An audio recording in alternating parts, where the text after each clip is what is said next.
തിരുനാമം ധരിച്ചു ചെയ്യും ക്രിയകൾ കോവിൽ ഞങ്ങൾക്കെല്ലാം മാനവനെ അങ്ങേ മാർഗിയായി മാത്രം തീരണമേ. കോവിൽ ഞങ്ങൾക്കെല്ലാം മാനവനെ അങ്ങേ മാർഗിയായി മാത്രം തീരണമേ. എല്ലാം അങ്ങേ മഹത്വത്തിനായി, എല്ലാം അങ്ങേ പുകഴ്ചയ്ക്കുമായി നീ നേടണമേ പ്രിയനേ. തിരുനാമമുയർത്തിടട്ടെ, നീ നേടണമേ പ്രിയനേ. തിരുനാമമുയർത്തിടട്ടെ, എല്ലാം അങ്ങേ മഹത്വത്തിനായി. ദൈവനാമത്തിന് മഹത്വം ഉണ്ടാകുമാറാകട്ടെ. കർത്താവിന്റെ വചനത്തിൽ നിന്ന് നാം കേട്ടുകൊണ്ടിരിക്കുകയായിരുന്നല്ലോ. ദൈവം മുൻപാകെ ഒരു മനുഷ്യൻ ദൈവത്തിന് വേണ്ടി എന്തെങ്കിലും പ്രവർത്തിക്കണമെങ്കിൽ അവന് വേണ്ടതാണ് ധൈര്യം. ഞാൻ വിളിച്ചപേക്ഷിച്ച നാളിൽ നീ എനിക്ക് ഉത്തരമരളി, എൻ്റെ ഉള്ളിൽ ബലം നൽകി എന്നെ ധൈര്യപ്പെടുത്തിയിരിക്കുന്നു. ഒരു മനുഷ്യന്റെ ഉള്ളിലെ ബലം, ഏത് മനുഷ്യനും ധൈര്യമുണ്ടെങ്കിൽ ആ ധൈര്യത്തിന് അടിസ്ഥാനമായിട്ട് ഒരു കാര്യം ഉണ്ടാവും. ഒരു യുദ്ധത്തിന് പോവുകയാണെങ്കിൽ എന്ത് കണ്ടിട്ടാണ് നീ ഇത്രയും വലിയ സൈന്യത്തോട് യുദ്ധം ചെയ്യാനായിട്ട് ഒരുങ്ങുന്നത്? തനിക്കെതിരെ വരുന്ന ഗോലിയാത്തിന് എതിരെ എന്തുകൊണ്ടാണ് നീ ഇത്ര ധൈര്യത്തോടു കൂടി പോകുന്നത്? ഇതെല്ലാം ചിന്തിക്കുമ്പോൾ ദൈവത്തിന്റെ ജനത്തിന് ഒരിക്കലും പുറമേയുള്ള ശക്തി ഇല്ലാത്തവരാണ്. പുറമേയുള്ള ശക്തി ഇല്ലാത്തവർ എന്ന് പറയുമ്പോൾ അവരുടെ തിരഞ്ഞെടുപ്പ് തന്നെ അങ്ങനെയാണ്. യാക്കോബ് ചെറിയവനാണ്, അവൻ എങ്ങനെ നിവർന്നു നിൽക്കുമെന്നാണ്. ദൈവം വിളിച്ച് വേർതിരിച്ചിട്ടുള്ള എല്ലാ ദൈവത്തിന്റെ ജനത്തിനും ഉള്ള പ്രത്യേകതയാണ്, അവർക്ക് ലോകപ്രകാരം ഒരു ബലം അവർക്കില്ല. അതുപോലെ ലോകപ്രകാരം ഒരു ജ്ഞാനം അവർക്കില്ല. ലോകപ്രകാരം ഒരു കുലീനത അവർക്കില്ല. അവിടെ പിന്നെ അവർക്ക് എവിടെയാണ് ബലം, എവിടെയാണ് ജ്ഞാനം, എവിടെയാണ് കുലീനത? അതാണ് ദൈവത്തിന് വരുമ്പോൾ ഒരു ഇസ്രായേലിന്റെ പ്രശംസ. ചിലർ രഥങ്ങളിലും ചിലർ കുതിരകളിലും ആശ്രയിക്കും, ഞങ്ങളോ ഞങ്ങളുടെ ദൈവമായ യഹോവയുടെ നാമത്തെ ഉയർത്തിക്കും. അവർ കുനിഞ്ഞു വീണുപോയി, ഞങ്ങളോ എഴുന്നേറ്റ് നിവർന്നു നിൽക്കും. രഥങ്ങളിലും കുതിരകളിലും ആശ്രയിച്ച് ധൈര്യപ്പെട്ടവർ മുഴുവനും അവിടെ അവര് കുനിഞ്ഞു, രണ്ടാമത് വീണുപോയി. എന്നാൽ കർത്താവിന്റെ നാമത്തെ കീർത്തിച്ചവര് എഴുന്നേറ്റു നിവർന്നു നിൽക്കുന്നു. ഒരു കൂട്ടര് കുനിഞ്ഞു വീണുപോയി, ഒരു കൂട്ടര് എഴുന്നേറ്റു നിവർന്നു നിൽക്കുന്നു. ഇവിടെ ഇതാണ് രണ്ട് വിഭാഗങ്ങൾ, രണ്ട് തരത്തിലുള്ള മനുഷ്യരാണ് ഈ ലോകത്തിലുള്ളത്. സ്വയമായിട്ട് ആശ്രയിക്കാൻ ഒന്നുമില്ലാത്തവർ, സ്വന്തമായി യാതൊരു തരത്തിലുള്ള പ്രശംസിക്കാനോ ആശ്രയിക്കാനോ ഒന്നുമില്ലാത്തവർ, അവരാണ് ദൈവത്തിന്റെ ജനം. എന്നാൽ അവരുടെ ഉള്ളിൽ അവർക്ക് ധൈര്യമുണ്ട്. എന്ത് കണ്ടിട്ടാണ് ആ ധൈര്യം? ഗോലിയാത്തിന് നേരെ ദാവീദ് കവണയും കല്ലുമായിട്ട് ഓടിയെടുക്കുകയാണ്. എന്താണ് അവന് ധൈര്യം? അവന് പുറമേ നോക്കിക്കഴിഞ്ഞാൽ ബാലനാണ്. അവന് സർവായുധവർഗം ധരിക്കാനുള്ള കെൽപ്പ് പോലും ഇല്ലാത്തവനെന്നാണ് നമ്മൾ വചനത്തിൽ നിന്ന് പഠിക്കുന്നത്. സർവായുധവർഗം തലയിൽ ശിരസ്ത്രം വയ്ക്കണം, മാർച്ചട്ട വയ്ക്കണം, അരയിൽ ബെൽറ്റ് കെട്ടണം, ഇങ്ങനെയുള്ള ആയുധവർഗം ഇതൊന്നും വഹിക്കാനുള്ള കെൽപ്പ് വരെ ഇല്ലാത്ത ഒരു ബാലനാണ്. അതിൽ അവനതിന് ശീലവുമില്ല. അതുപോലെ തന്നെ എതിരെ വരുന്നവൻ അവനോട് എങ്ങനെ എതിർക്കും? തൻ്റെ കയ്യിലുള്ളത് കവണയും കല്ലുമാണ്. എവിടെ കൊള്ളും? എന്ത് ചെയ്യാൻ പറ്റും ഈ കവണയും കല്ലും കൊണ്ട്? അവിടെ വചനം പറയുന്നത്, എല്ലാ ഇസ്രായേലിലും യുദ്ധഭൂമിയിൽ നിന്ന് ഫെലിസ്തീന മല്ലനെ കണ്ടപ്പോൾ, അവന്റെ വെല്ലുവിളി കേട്ടപ്പോൾ പിന്തിരിഞ്ഞ് ഓടി. ആ ഓടിക്കൊണ്ടിരിക്കുമ്പോൾ ഒരാൾ പോലും അവനെതിരെ നിൽക്കാൻ കഴിയാതെ വരുമ്പോൾ ദാവീദ് എല്ലാ ഇസ്രായേലിനും ഓടിയതിന് വിരോധമായിട്ട് യുദ്ധത്തിന് ഫെലിസ്തീന് നേരെ ഓടി. അവന്റെ ധൈര്യം എവിടെയാണ്? അതിന്റെ ധൈര്യം അവിടെയാണ് ദൈവത്തിന്റെ വചനം പറഞ്ഞിരിക്കുന്നത്. ഒരു മനുഷ്യൻ എത്ര ആരോഗ്യമുണ്ടെങ്കിലും, എത്ര പണമുണ്ടെങ്കിലും, എത്രയേറെ സ്വാധീനമുണ്ടെങ്കിലും, അവന് യഥാർത്ഥത്തിലുള്ള ധൈര്യം വേണമെങ്കിൽ അവന്റെ ഉള്ളിൽ ധൈര്യം വേണം. ചിലര് നമ്മൾ കണ്ടിട്ടുണ്ട്, ഉള്ളിൽ ധൈര്യത്തോടു കൂടി കാര്യങ്ങൾ നേടുന്നത്. തണ്ടും തടിയുള്ളവര് ഒരു കാര്യവും സാധിക്കാതെ പോകും. അപ്പോൾ അതുപോലെ തന്നെ ചിന്തയില്ലാത്തവരുമുണ്ട്. മദ്യപിച്ച് സ്വയം നിൽക്കാൻ കഴിവില്ലാത്ത മനുഷ്യൻ ഇടഞ്ഞു നിൽക്കുന്ന ആനയ്ക്കെതിരെ ചെല്ലുന്നത് കണ്ടിട്ടുണ്ട്. വരുന്ന ആനയുടെ എതിരെ അത് ചിന്തയില്ല, ബോധമില്ലാത്തത്. എന്നാൽ ഇതങ്ങനെയല്ല. ധൈര്യത്തോടു കൂടി. എന്താണ് ഇത്ര ധൈര്യം? ധൈര്യം കാണിച്ചവർ, ബോധമില്ലാതെ ധൈര്യം കാണിച്ചവരെല്ലാം നശിച്ചു പോയി. എന്നാൽ ഇവിടെ വ്യക്തമായിട്ട് എന്തോ ലക്ഷ്യത്തിലേക്ക് പോവുകയാണ്. എവിടെ? നീ ഇങ്ങോട്ട് ഓടുന്നത് എങ്ങോട്ടാ? ആ കല്ലും കവണയുമായിട്ട് ഓടി അടുക്കുമ്പോൾ ആ കവണയിൽ വെച്ച കല്ല് വലിച്ച് ഫെലിസ്തീന്റെ നേർക്ക് എറിഞ്ഞു. കൃത്യമായ ഒരിടം, സർവായുധവർഗം കൊണ്ട് മൂടാത്ത ഒരിടം. ഫെലിസ്തീൻ വീഴാൻ ഒരൊറ്റ ഇടമേ ഉള്ളൂ. അതവിടെ കിടക്കുകയാണ്. ഇത് ദാവീദിന്റെ ലക്ഷ്യമാണ്. ഇതാണ് ദൈവത്തിന്റെ വചനം പറഞ്ഞത്, യഹോവയ്ക്കെതിരെ ജ്ഞാനമില്ല. ദൈവത്തിന്റെ ജനത്തിനെതിരെ എത്രയേറെ ബുദ്ധിപൂർവം ശത്രു എതിർത്താലും അവന്റെ വീഴ്ചയ്ക്ക് ഒരു ഭാഗം അവിടെ ബാക്കിയിട്ടിട്ടുണ്ടാവും. അത് ദൈവം തന്റെ അഭിഷേകം പ്രാപിച്ചവൻ അഭിഷേകത്തിന്റെ ശക്തിയാൽ മുമ്പോട്ട് പോകുമ്പോൾ അതിനെ കാണും. അവന് പുറമേയുള്ള ബലമല്ല, അത് തന്നെയാണ് അവന്റെ ബലം, അവന്റെ ഉള്ളിലെ ബലം. ആ കല്ലും കവണയും കൊണ്ട് ഫെലിസ്തീനെ ജയിച്ചു. കല്ലുകൊണ്ട ഫെലിസ്തീൻ അവിടെ വീണു. അവന്റെ കഴുത്ത് അറുത്തു, അവന്റെ തല വെട്ടിക്കളഞ്ഞു. അങ്ങനെ ദാവീദ് ഫെലിസ്തീനെ ജയിച്ചു.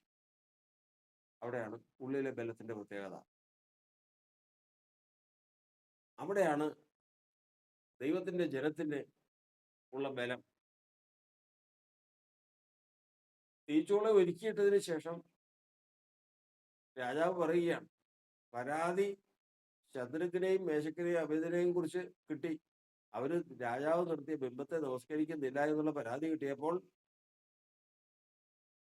അവരെ വിളിച്ചിട്ട് പറയുകയാണ്, ഇപ്പോൾ ഒരു സാധ്യത കൂടി നിങ്ങൾക്ക് തരികയാണ്. കുഴൽ, തമ്പുരു, വീണ മുതലായിട്ടുള്ള വാദ്യമേളങ്ങൾ ഇപ്പം വീട്ടും. ആ ശബ്ദം പുറപ്പെടുമ്പോൾ നിങ്ങൾ ഈ വിഗ്രഹത്തെ നമസ്കരിപ്പാൻ ഒരുങ്ങിയിരുന്നാൽ നിങ്ങൾക്ക് നല്ലതാണ്. ഇല്ല എങ്കിൽ ആ സമയത്ത് തന്നെ ഇതാ തീച്ചുള ഒരുങ്ങിയിരിക്കുന്നു, അതിലേക്ക് നിങ്ങൾ ഇടും. അവർ പറയുകയാണ്, ഡെമോക്രാസിന് ഇതിൽ മറുപടി പറയേണ്ട കാര്യമില്ല. ഞങ്ങൾ വിശ്വസിക്കുന്നതും ഞങ്ങൾ ആശ്രയിക്കുന്ന ദൈവത്തിന് ഞങ്ങളെ വിടുവിക്കാൻ കഴിയുമെങ്കിൽ അവൻ ഞങ്ങളെ വിടുവിക്കും. ഇനി വിടുവിച്ചില്ലെങ്കിലും ഞങ്ങൾ വിഗ്രഹത്തെ നമസ്കരിക്കില്ല. എവിടെയാണ് ഈ ധൈര്യം? ബാലന്മാരാണ്. എന്തുണ്ട്? എന്ത് പ്രയോജനമുണ്ട്? ഇത് തന്നെയാണ് യിരെമ്യാവിനോട് കർത്താവ് പറയുന്നത്. യിരെമ്യാവ് പറഞ്ഞു, കർത്താവ് പറഞ്ഞ കാര്യങ്ങൾ നടുവാനും പറിപ്പാനും പൊളിപ്പാനും ഇടിക്കാനും പണിയാനുമുള്ള വചനങ്ങളെ ഞാൻ നിന്റെ നാവിൽ തരും എന്ന് പറഞ്ഞപ്പോൾ യിരെമ്യാവ് പറഞ്ഞു, കർത്താവേ, ഞാൻ ബാലനാണല്ലോ. ഈ വൻ കാര്യങ്ങൾ ചെയ്യാൻ ഞാൻ ആരാ? നീ ബാലനെന്ന് നീ പറയരുത്. നിന്റെ മുൻപിലുള്ള ചരിത്രം പരിശോധിച്ച് നോക്കുക. ദാവീദിന്റെ ചരിത്രം പരിശോധിച്ച് നോക്കുക. ശദ്രക്കിന്റെയും മേശക്കിന്റെയും അബേദ്നെഗോവിന്റെയും ചരിത്രം ഒന്ന് പരിശോധിച്ച് നോക്കുക. യോസേഫിന്റെ ചരിത്രം ഒന്ന് പരിശോധിച്ച് നോക്കുക. ഇവരാരും മല്ലന്മാരോ, ഇവരാരും ശക്തിയാൽ മറ്റുള്ളവരെ ശത്രുവിനെ ജയിക്കാൻ കഴിവുള്ളവരോ അല്ല. അവരെല്ലാം ബാലന്മാരാണ്. ഒരിക്കലും ദൈവസന്നിധിയിൽ അവർക്ക് പ്രശംസിപ്പാൻ ഒന്നുമില്ല. എന്നാൽ അവരുടെ ഉള്ളത്തെ ധൈര്യപ്പെടുത്തുന്ന ഒരുവൻ അവരുടെ കൂടെ ഉണ്ടായിരുന്നു. അവരെ ധൈര്യപ്പെടുത്തി ആ അടിസ്ഥാനത്തിന്മേൽ അവർ പോയി. അതുകൊണ്ട് യിരെമ്യാവേ, നീ ബാലനെന്ന് നീ മേലെ പറയരുത് അങ്ങനെ. കാരണം നിന്നേക്കാൾ ശക്തന്മാരും ബലവാന്മാരും ബുദ്ധിശാലികളും കുലീനന്മാരും എല്ലാം ഈ രാജ്യത്തുണ്ട്. അവരെ കൊണ്ട് സാധിക്കാത്ത കാര്യം നിന്നെ കൊണ്ട് സാധിക്കും. കാരണം നീ നിന്റെ ശക്തിയിൽ ആശ്രയിക്കുന്നവനല്ല. നീ ശക്തിയില്ല, നീ ബാലനാണ്. ദൈവം നിന്നെ കണ്ടിരിക്കുന്നു എന്നുള്ളത് തന്നെയാണ് നിന്റെ ബലം. നീ എത്ര ബാലനാണെങ്കിലും നിന്റെ ഉള്ളത്തെ ദൈവം ധൈര്യപ്പെടുത്തിയാൽ ആ ധൈര്യം എവിടെ ചെന്ന് അവസാനിക്കുമെന്നുള്ളത് ദൈവം കാണും. ഇന്ന് കർത്താവിന്റെ സന്നിധിയിൽ ഉപവാസം പ്രാർത്ഥനയുമായിരിക്കുമ്പോൾ പല തടസ്സങ്ങളും പല പ്രശ്നങ്ങളും നമ്മെ സംബന്ധിച്ച് നമ്മുടെ മുൻപിൽ കാണുവാനുണ്ട്. എന്നാൽ കർത്താവിന്റെ വചനം പറയുന്നത് അങ്ങനെയല്ല. ദൈവമാണ് ധൈര്യപ്പെടുത്തുന്നതെങ്കിൽ പുറമേയുള്ള ശക്തിയല്ല, ആളുകളുടെ എണ്ണമോ ബഹുത്വമോ അല്ല, പിന്നെയോ ദൈവമാണ് ഉള്ളത്തെ ധൈര്യപ്പെടുത്തുന്നതെങ്കിൽ നീ ബാലനെന്ന് നീ പറയരുത്. നിനക്ക് ശക്തിയില്ലെന്ന് നീ പറയരുത്. കാരണം എന്നെ ശക്തനാക്കുന്ന മുഖാന്തരം ഞാൻ സകലത്തിനും മതിയാകുന്നു. വിശുദ്ധന്റെ നാമത്തിൽ, ക്രിസ്തുയേശുവിന്റെ നാമത്തിൽ എന്നെ ശക്തനാകുന്ന ഒരുവൻ എന്നോടൊപ്പം ഉണ്ടെങ്കിൽ ഞാൻ ഒന്നിനല്ല സകലത്തിനും മതിയാകുന്നു. ചരിത്രം തെളിവ് സഹിതം കർത്താവ് പറയുകയാണ്. നീ ബാലനെന്ന് നീ പറയരുത്. യോസേഫിന്റെ ചരിത്രം പരിശോധിക്കുക. നീ ദാവീദിന്റെ ചരിത്രം പരിശോധിക്കുക. ശദ്രക്കിന്റെയും മേശക്കിന്റെയും അബേദ്നെഗോവിന്റെയും ചരിത്രം പരിശോധിക്കുക. ഇന്ന് ഇസ്രായേലിന്റെ ബാലന്മാരുടെ ചരിത്രം നീ പരിശോധിക്കുക. നയമാന് ബുദ്ധി ഉപദേശിച്ചു കൊടുത്ത ആ പെൺകുട്ടിയുടെ ചരിത്രം നീ പരിശോധിക്കുക. കർത്താവിന്റെ സ്തോത്രം. ഇവരാരും സ്വശക്തിയാലല്ല, പുറമേയുള്ള ബലത്താലല്ല, പിന്നെയോ അവരുള്ളത്തെ ദൈവം ധൈര്യപ്പെടുത്തി ആ ധൈര്യത്താൽ അവർ ചെയ്തത് എന്തെന്ന് ഒന്ന് പരിശോധിക്കാം. നീ ബാലനെന്ന് നീ പറയരുത്. എന്നെ ശക്തനാക്കുന്നതിന് മുഖാന്തരം ഞാൻ സകലത്തിനും മതിയാകും. ദൈവമാണ് ശക്തമാക്കുന്നതെങ്കിൽ ഇന്ന് സകലത്തിനും മതിയാകും. ഇന്ന് ഒരു കാര്യത്തിനല്ല, സകല കാര്യത്തിനും മതിയാകുന്നതാണ്. ഒരു മനുഷ്യൻ യാതൊരു പ്രയോജനമില്ലാത്തവനെന്ന് തോന്നിയാലും സകലത്തിനും മതിയായവനായി തീരുവാൻ ദൈവത്തിന്റെ ശക്തി മതിയാകും. ദൈവത്തിന്റെ സന്ദർശനം മതിയാകും. ദൈവത്തിന്റെ സന്ദർശനം അത്രമാത്രം ഒരു ബലത്തിലേക്കും പ്രവർത്തനത്തിലേക്കും കൊണ്ടുവരുമെന്ന് അറിഞ്ഞുകൊള്ളുക. എന്നതാണ് ദോഷങ്ങൾ സ്ഥിരമായവന്റെ മുമ്പുള്ള മഹാപർവ്വതമേ, നീ സമഭൂമിയായി തീരും. കാരണം കൃപ എന്ന ആർപ്പോടുകൂടി അവൻ നിന്റെ മേൽ ആണിക്കല്ല് കയറ്റും. നീ സമഭൂമിയായി തീരും. നീ ഇന്ന് പർവ്വതമായി നിൽക്കുന്നു.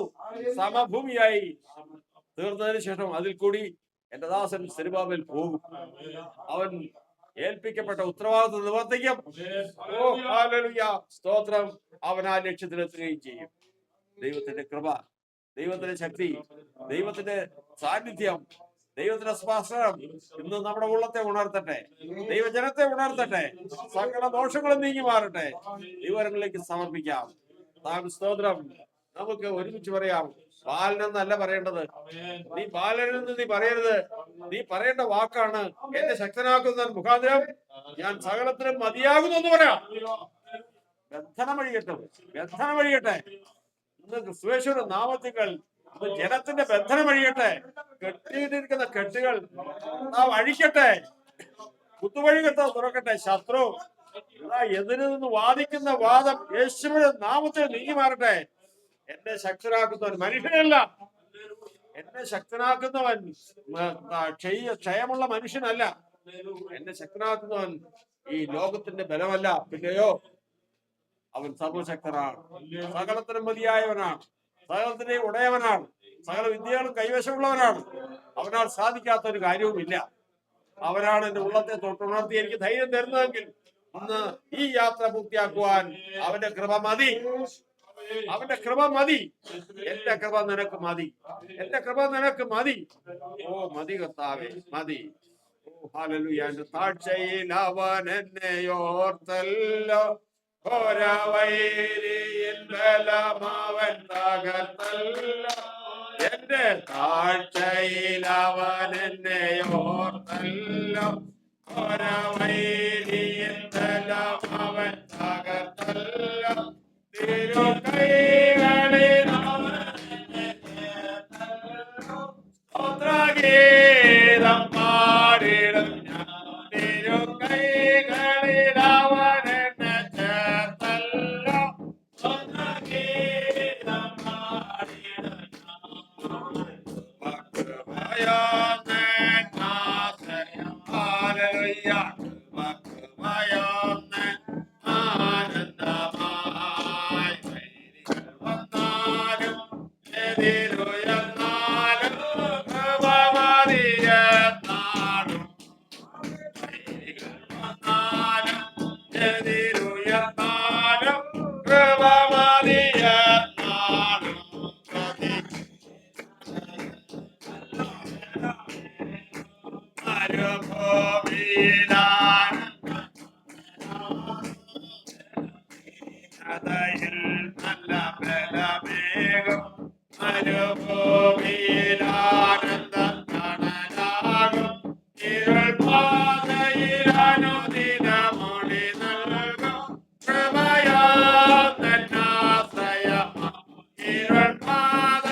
ദൈവത്തിന്റെ വചനം നമ്മൾ കേട്ടല്ലോ. ഞാൻ ക്ഷീണിച്ച നാളിൽ ഞാൻ വിളിച്ച് പേടിച്ചു, അവൻ എന്റെ ഉള്ളിൽ ബലം നൽകി എന്നെ ധൈര്യപ്പെടുത്തി. നമ്മുടെ ധൈര്യം നമുക്ക് ഈ ഉപവാസ പ്രാർത്ഥന പൂർത്തിയാക്കാൻ പറ്റുമെന്നോ ഇതിൽ ജയമെടുക്കാൻ പറ്റുമെന്നോ ഇതൊന്നുള്ള യാതൊരു തരത്തിലുള്ള യോഗ്യതകളും നമ്മൾ കണക്കൂട്ടുന്നില്ല. എന്നാൽ ദൈവത്തിന്റെ വചനം പറഞ്ഞത് നമ്മൾ ഓർക്കുന്നു. ദൈവത്തിന്റെ വചനം യെരമ്യാവരോട് പറഞ്ഞത് നാം ഓർക്കുന്നു, നീ ബാലൻ എന്ന് നീ പറയരുത്, നീ പറയരുത്. കാരണം നിന്റെ ശക്തിയല്ല. നീ യൗവനക്കാരനായിരുന്നെങ്കിൽ, നീ ബലവാനായിരുന്നെങ്കിൽ നീ ഇത് പറയുമായിരുന്നില്ലല്ലോ. എന്നാൽ അതല്ല യഥാർത്ഥ ബലം. നേരുള്ള ബലവും നേരില്ലാത്ത ബലവും എന്നിങ്ങനെ രണ്ട് ഭാഗമുണ്ട്. നേരുള്ള ബലം ദൈവത്തിൽ ലഭിക്കുന്നതാണ്. നീ ബാലനെന്ന് നീ പറയരുത്. നീ പറയേണ്ടത് ഇതാണ്, എന്നെ ശക്തനാക്കുന്ന മുഖാന്തരം ഞാൻ സകലത്തിനും മതിയാകുന്നു. കർത്താവ് പറഞ്ഞിട്ടുണ്ട്, എന്റെ കൃപ നിനക്ക് മതി, എന്റെ കൃപ നിനക്ക് മതി. ഉള്ളിൽ ദൈവം ധൈര്യപ്പെടുത്തിയാൽ നിശ്ചയമായിട്ടും ജയത്തിനുള്ള മാർഗവും ധൈര്യപ്പെടുത്തവൻ കണ്ടിട്ടുണ്ട്. ധൈര്യപ്പെടുത്തിയവൻ ജയത്തിനുള്ള മാർഗവും കണ്ടിട്ടുണ്ട്. ഗോലിയാത്തിന്റെ ഗോലിയാത്തിന്റെ നെറ്റിയിലുള്ള ആ വീഴ്ചയ്ക്കുള്ള ഭാഗം ദൈവം കണ്ടിട്ടുണ്ട്. അതാണ് ദാവീദിന് എത്ര ധൈര്യം. അവൻ കാണുന്നില്ലെങ്കിലും അഭിഷേകം കണ്ടിട്ടുണ്ട്. ജയത്തിനുള്ള മാർഗം അഭിഷേകം കണ്ടിട്ടുണ്ട്. ദൈവത്തിന്റെ പരിശുദ്ധാത്മാവ് ഇതാ ലക്ഷ്യത്തെ കണ്ടുകൊണ്ടാണ് ധൈര്യപ്പെടുത്തുന്നത്.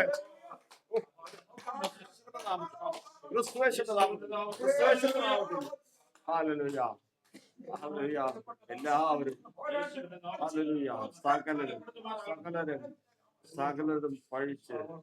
സകലരും പഴിച്ചു നിൽക്കുമ്പോൾ ദൈവം അന്ത്യം കാണുന്നു. അത് മഹത്തരമായിരിക്കും. സ്തോത്രം. ഇതാ, നാം ഭയപ്പെടാനല്ല, ശക്തിയുടെയും സ്നേഹത്തിന്റെയും സുബോധത്തിന്റെയും ആത്മാവിനെ തന്നു നമ്മെ ധൈര്യപ്പെടുത്തിയവൻ നമ്മോട് പറയുന്നു, ഈ ബാലെന്ന് നീ പറയരുത്. നിന്നെ ശക്തമാക്കുന്നവൻ മുഖാന്തരം നീ സകലത്തിനും മതിയാകുന്നു. ദൈവമാണ് ശക്തിപ്പെടുത്തുന്നത്, ദൈവമാണ് ലക്ഷ്യം കാണുന്നത്, ദൈവമാണ് വിജയത്തിന്റെ കാര്യം കാണുന്നത്. നിശ്ചയമായിട്ടും അവൻ ധൈര്യപ്പെടുത്തിയാൽ അതിനൊരു ലക്ഷ്യവും ഉണ്ട് എന്നുള്ളത് നാം മനസ്സിലാക്കി കൊള്ളുക. സ്തോത്രം. പ്രാർത്ഥിക്കാം.